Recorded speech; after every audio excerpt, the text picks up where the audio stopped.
Rahul Gandhi's rally, although attended by thousands of his supporters in Wayanad, came under scrutiny, and I think it became a big row for the absence of the flags of allies and his own party.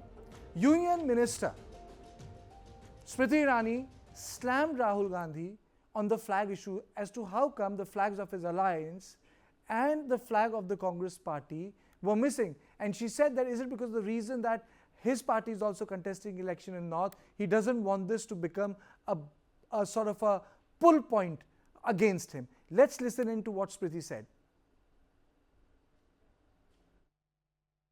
Congress party के नामांकन rally में मुस्लिम league के flags को छुपाना इस बात का संकेत है कि या तो राहुल गांधी मुस्लिम लीग के समर्थन से शर्मसार हैं या फिर जब वो उत्तर भारत में आएंगे और मंदिर मंदिर जाएंगे तब लोगों से उत्तर भारत में मुस्लिम लीग के साथ उनके गठबंधन को छुपा पाएंगे। मैं केरला आकर और विशेषतः वायनाड आकर देखकर ये स्तब्ध हो गई हूँ, आश्चर्यचकित हूँ कि पीएफआई जैसी आतंकवादी संगठन के बैन के बावजूद पीएफआई के पॉलिटिकल लीडरशिप से राहुल गांधी समर्थन अपने चुनाव के लिए ले रहे हैं। Smriti Irani, who beat Gandhi in Amethi in 2019, has been rallying for K. Surendran in Wayanad. It wasn't just Smriti Irani who took issue with the absence of the green flags at the Congress rally. Kerala CM Pinarayi Vijayan wondered if Congress is afraid that they chose the tricolour over the party flags. Chief Minister of Kerala is having an unholy nexus with the BJP. 5 years back, when Rahul Gandhi landed in Wayanad, the BJP made a controversy regarding the flag issue. After 5 years, the Chief Minister of Kerala is making a controversy on the same subject, the flag, because he is adjusting with the BJP. How we propagate or our propaganda, how should be our propaganda? That should be decided by UDF, not by the Chief Minister of Kerala. He can look after his own LDF matters. There is no need to intervene our propaganda. Now, according to reports, both Iuml and the Congress workers were directed to refrain from bringing party flags. Workers only waved flags of India along with the pictures of Gandhi at the rally, although many were seen sporting green bandanas. Now, Gandhi had registered a thumping victory from the Wayanad seat in 2019 with a margin of more than 4 lakh votes. Now, the issue is Wayanad a sense of, I would say, strength for Gandhi, or has it become a sense of weakness? On this, I'll be joined by Vinita Hariharan, BJP spokesperson, Professor Ronnie Kebaby, spokesperson, Congress Kerala, and KV Prasad, senior journalist. Vijesh joins me. Let me first go to Professor Ronnie Kebaby, spokesperson of the Congress in Kerala. Is this an issue? I think it is not an issue. The BJP and the CPM is making it as it's an issue. It's not an issue for the people of Kerala. The issue before the people of Kerala is the unconstitutional rule of Modi government at the center and the anti-people policies of the Pinarayi Vijayan government at the Kerala.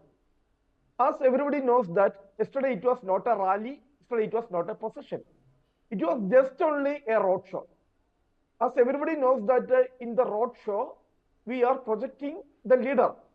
The Rahul Gandhi is the leader and he was going to submit his nomination yesterday.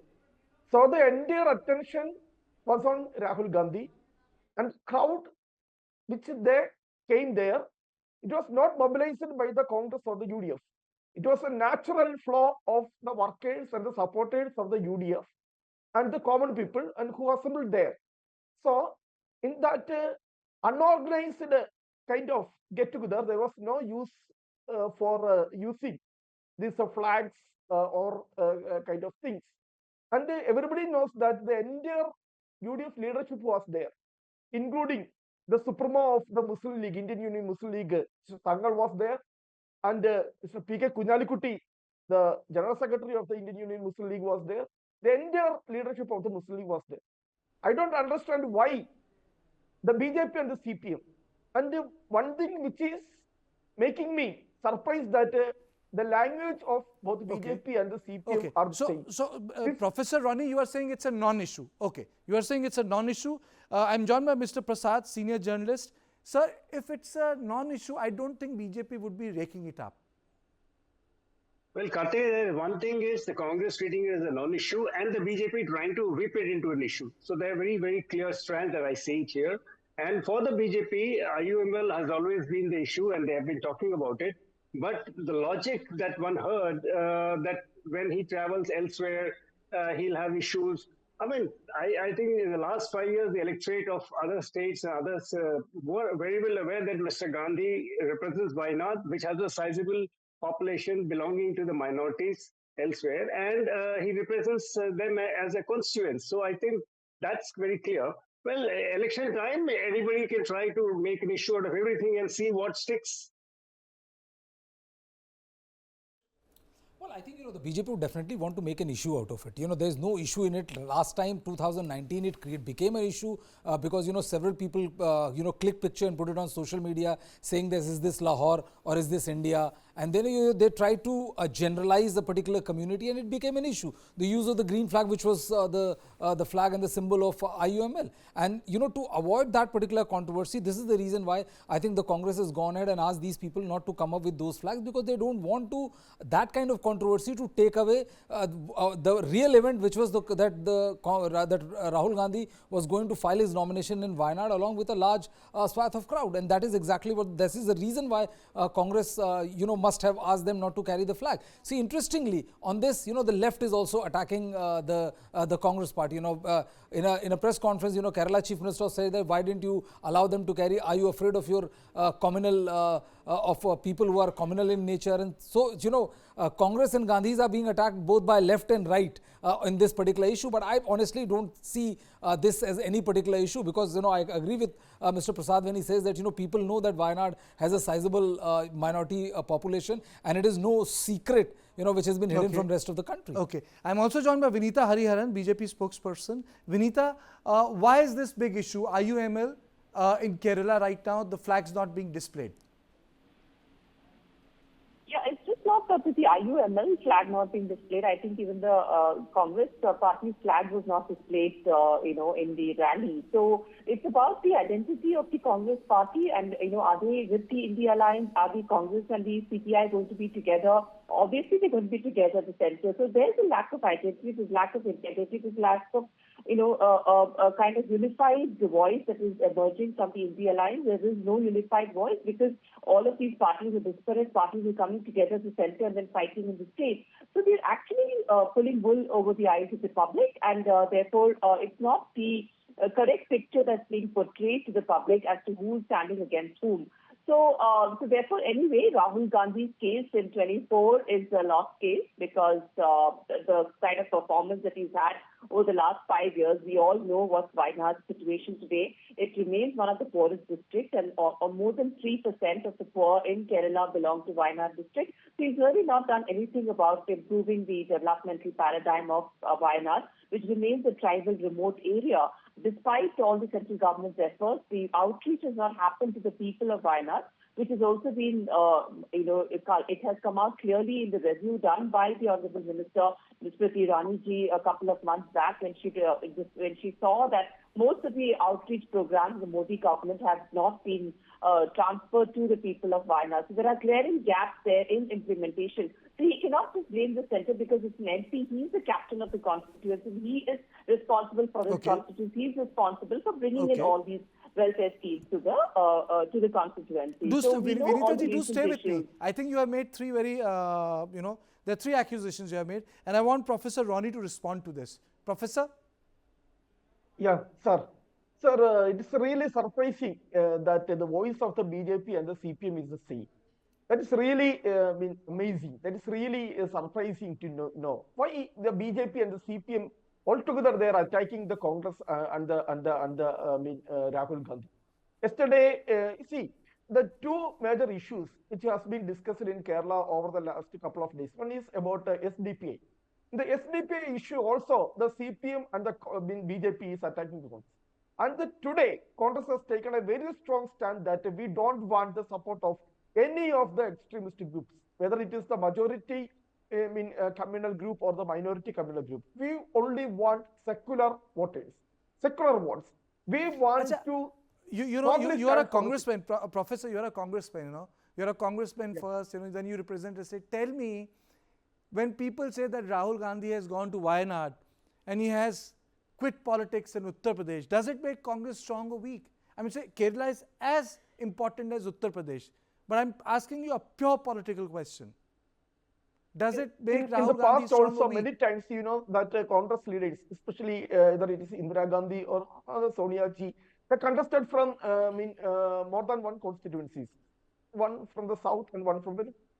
See, for the crucial constituencies in Uttar Pradesh, like Raebareli and Amethi, the candidates for both the seats are going to announce. So let us wait.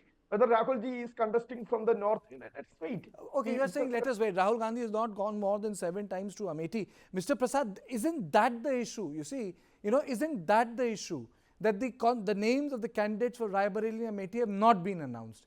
And the fact that Sonia Gandhi has shifted to Rajya Sabha, Priyanka, after being denied an organizational position, the state was taken away, is General Secretary, is part of the Congress Working Committee, is a star campaigner, but without an in charge of the state. And then you have Rahul Gandhi from Wayanad. That is where the politics is. Well, I think Kartikeya, you're right, but that message was delivered during the last election itself, when Rahul Gandhi shifted from, KV, and let me tell you, and it is Mr. Vadra who on an agency is saying, give me ticket from Amethi. Well, that's fine. That he could position himself and try to see that, look, I could kind of be at Amethi and try and regain what the constituency was. That's perfectly fine as a political person, married into a political family. That could be his option or choice that he wants to express. But on the mood question that you asked, I said 2019 was a clear indicator that Mr. Gandhi and the Congress felt they were not comfortable in Amethi. No, the fact so that when Robert says people of Amethi wants him. People of Amethi wants him. I can read it out to you verbatim. He has spoken on the news agency. No, I'm not disputing what you're saying, but if Robert Vadra may also nurse political ambitions, that is something which is what he's trying to project. He's not mincing words about that. Ambition, it is not important. He's telling me that Rahul Gandhi is not coming back. His political ambition is irrelevant. He always wanted a ticket. Kartikeya, while you say what you say can be interpreted the way, but let us wait till the list for UP starts coming out. We really don't know because the Congress suspense. I'm not saying I can speculate who's going to be the candidate at all from the districts. But the fact is, by what Mr. Vadra says, cannot be implied that this is official Congress voice, because it is not. He's not formally associated with any of the, except that he's married into the family and very close since he's married to the General Secretary. One can surmise that what he says may have some kind of official halo around it, but that's not the case. After all, in politics, it's the art of possibility that everybody talks about. So I'm not getting into that particular aspect of it, nor am I. Can we stretch that? I think it's a little too early for me to arrive at that say, because nothing is final till the actual nominations are accepted. You know that there have been times when, whether it's Congress or other political parties, my question even was, after giving Rahul the Gandhi they change the candidates. Well, is it becoming a strength or now Achilles heel in national politics? Well, I think the fact is we have seen this far too long, that UP continues to dominate because of its number of seats, and we have always had this thing, Uttar Pradesh se hi Pradhan Mantri nikalte. Well, that's been a standard practice. The fact that they conceded ground in UP probably could be interpreted as a fact, and that, as you mentioned, Mrs. Gandhi moved to Rajya Sabha. What we heard is for health reasons. That's up to her. Whatever thing. But the fact is, the Congress will have to send a very strong messaging. But the last two elections in Assembly, that one was very clear, the Congress is unable to gain any ground at all, despite the fact that Priyanka herself worked very hard. No, KV, I disagree with you. You are skipping my question. Brijesh, my question is, Wayanad is a constituency dominated with a sizable Muslim population. One, let's call fact to fact. Whatever Smriti Irani says, the absence of the flag, The subtext is she is saying that these are your supporters. These are your supporters. Every state is important, but other North Indian states, with the polarization we witness in today's politics in North India, the obvious understanding of that attack is that, well, you have no majority vote with you. That's the import. Well, I think, there was also an intent to polarize as well as counter-polarize, because I accept that. I'm calling the Congress, spade. the BJP spokesperson did not say what Smriti Irani said. The BJP spokesperson said that, the Congress flag was also absent there. And what Smriti Irani says, she's a firebrand leader, she's someone who can take, a majority of the politicians to the cleaner. All that is given. She's a member of parliament from Amethi, but the fact of the matter is that the reason why that was targeted was for obvious reasons. It was not like as if, they were trying to say that the majority of the states or Hindu-speaking states, that's a given. Vinita, Bihar, Madhya Pradesh, you don't have any BJP Congress. has been trying very hard to make space in Kerala. How bright are the chances? Last time it came a cropper. Is the question to me? Yes. Yes, to you. Yeah, so this time, definitely it's a very tough, battle in Kerala because of the way it's been an alternative scenario with the UDF and the LDF going back and forth for time, from the time we've seen, independence, I think. So it's difficult to break the rigor here in Kerala in terms of the voting between LDF and UDF, but we've definitely gone a long way in increasing our vote share, which is almost 16% today in Kerala. So at this time, the selection of candidates has also been done very carefully, with a lot of thought going into each and every constituency. And many of the candidates have been working in those constituencies from a long time. And very senior leaders as well as newcomers have been given the opportunity to fight the Lok Sabha with a lot of confidence in these candidates. And therefore, I think this time our performance is going to be definitely noteworthy. And as Modi ji says, we are optimistic about a double digit here in Kerala. So, yeah. Okay, that's the point of the Bharatiya Janata Party. But the bottom line is that Rahul Gandhi has shifted to South. Well, he can fight elections, but let me tell you, he has not visited Amethi in double digits. And that's the fact of the matter. Every Congress person knows it. Even visits of Sonia Gandhi, because of her health reasons, have been too minimal in Raebareli. And Priyanka Gandhi has not visited it properly after the charge was taken away. So in this case, it makes the situation precarious. And after 1952, when Panditji fought elections from Phulpur, this will be a first time if there is no Gandhi in the politics. Though there have been many first times, there is no Congress MLC in Uttar Pradesh because it's a bicameral system. They have an upper house also. There is no Congress MLC.